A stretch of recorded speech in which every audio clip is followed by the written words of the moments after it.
ট্রেডিংয়ে age কথাটা তো আমরা সবাই শুনি, কিন্তু এই এজ জিনিসটা আসলে কি, কিভাবে পাওয়া যায়? এর উত্তরটা কিন্তু লুকিয়ে আছে মার্কেটের একদম ভেতরে, তার মূল চালিকা শক্তি বোঝার মধ্যে। তো চলুন আজ আমরা সেই রহস্যটাকেই ভেদ করার চেষ্টা করি। এই প্রশ্নটা মনে হয় সবার মনেই ঘোরে, তাই না?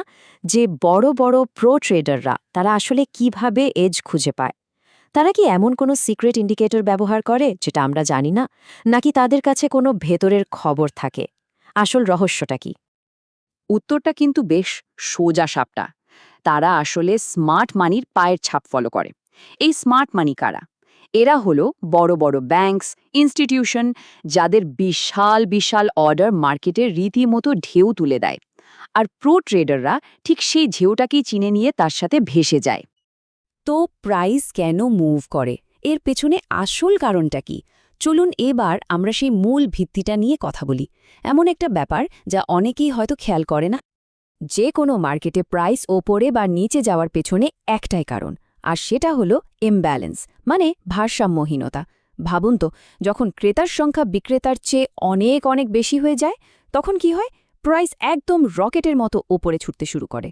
ঠিক উল্টোটা হয় যখন বিক্রেতার চাপ বেড়ে যায়, প্রাইস হুড়মুড়িয়ে নিচে নামতে থাকে। এই যে একটা শক্তিশালী ইমব্যালেন্স, এটাই কিন্তু ট্রেডিংয়ের আসল ইঞ্জিন।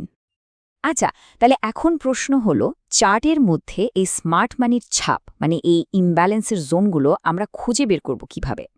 চলুন এদের অ্যানাটমি বা গঠনটা একটু কাছ থেকে দেখা যাক। সাধারণত চার্টে আমরা দুই ধরনের জোন খুঁজি। একটা হলো সাপ্লাই জোন, এটা হলো বিক্রেতাদের এলাকা।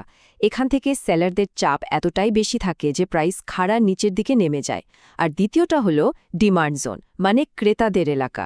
এখানে বায়ারদের চাপ এত বেশি থাকে যে প্রাইস একদম বিস্ফোরকের মতো ওপরে উঠে যায়। সহজ কথায় এইগুলোই হলো স্মার্ট মানির আসল কেনাবেচার জায়গা। একটা জোনের শক্তি কতটা সেটা বোঝার মূল সূত্রটা হলো প্রাইস ওখান থেকে কত দ্রুত আর কত জোরে সরে গেছে, মানে মুভটা কতটা এক্সপ্লোসিভ ছিল। দেখুন, সবচেয়ে শক্তিশালী মুভগুলোতে কেমন বড় বড় ক্যান্ডেল তৈরি হয়, এটা একটা বিশাল ইমব্যালেন্সের স্পষ্ট চিহ্ন।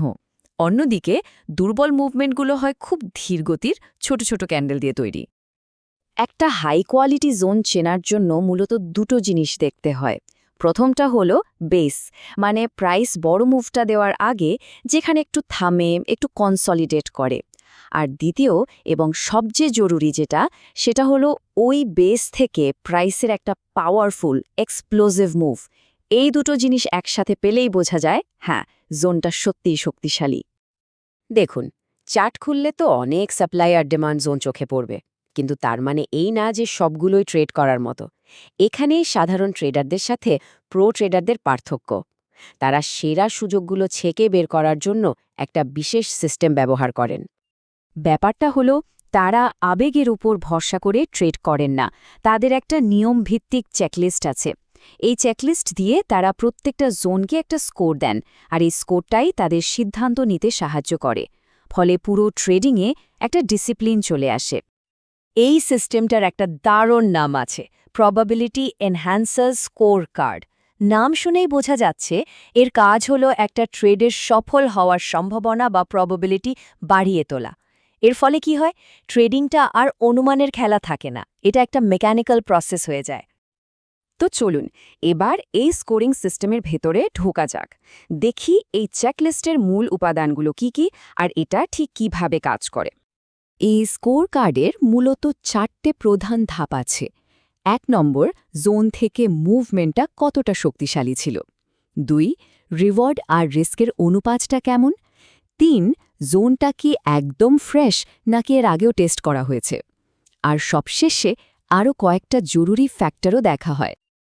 এই স্কোর কার্ডের সবচেয়ে গুরুত্বপূর্ণ ফ্যাক্টর হলো মুভমেন্টের শক্তি। আমরা একটু আগেই যেটা নিয়ে কথা বলছিলাম, মানে একটা জোন থেকে প্রাইস যত এক্সপ্লোসিভভাবে বেরোবে সেই জোনকে তত বেশি শক্তিশালী ধরা হবে, আর সে তত বেশি স্কোর পাবে। একদম সহজ হিসাব। দ্বিতীয় জরুরি পয়েন্টটা হলো রিওয়ার্ড টু রিস্ক রেশিও, মানে লাভ আর ক্ষতির অনুপাত। প্রো ট্রেডাররা সবসময় এমন ট্রেড খোঁজেন যেখানে সম্ভাব্য লাভটা ঝুঁকির অন্তত 3 গুণ হয়। ধরুন যদি 1 টাকা লসের ঝুঁকি থাকে তাহলে লাভের সম্ভাবনা অন্তত 3 টাকা থাকতে হবে।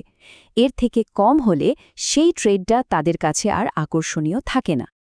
3 নম্বর ফ্যাক্টরটা হলো জোনটা কতটা ফ্রেশ, মানে জোনটা তৈরি হওয়ার পর প্রাইস কি প্রথমবার সেখানে ফিরে আসছে।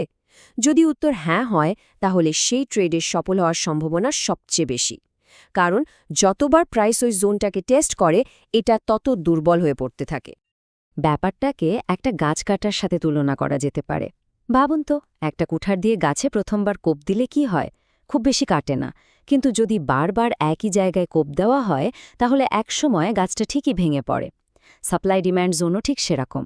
প্রাইস যতবার এসে জোনটাকে হিট করে ততবার ওখানকার অর্ডারগুলো শেষ হতে থাকে, আর জোনটা আস্তে আস্তে দুর্বল হয়ে যায়। এর বাইরেও আরও কয়েকটা ছোট কিন্তু গুরুত্বপূর্ণ জিনিস দেখা হয়, যেমন যে ট্রেডটা নেওয়া হচ্ছে সেটা কি বড় টাইম ফ্রেমের ট্রেন্ডের দিকেই যাচ্ছে। প্রাইস যখন বেস তৈরি করছিল তখন সেখানে কত কম সময় কাটিয়েছে। একটা কথা মনে রাখতে হবে, যত কম সময় তত শক্তিশালী জোন। আর সবশেষে প্রাইস কিভাবে জোনে ফিরে আসছে, খুব দ্রুত গতিতে নাকি আস্তে আস্তে। আচ্ছা, স্কোরিং তো হয়ে গেল। এখন এই স্কোরকে কাজে লাগিয়ে আসল ট্রেডিংয়ের সিদ্ধান্তটা কিভাবে নিতে হবে, চলুন এবার সেই ফাইনাল ধাপে যাওয়া যাক। দেখুন, স্কোরিংয়ের পর সিদ্ধান্ত নেওয়াটা একদম সহজ হয়ে যায়।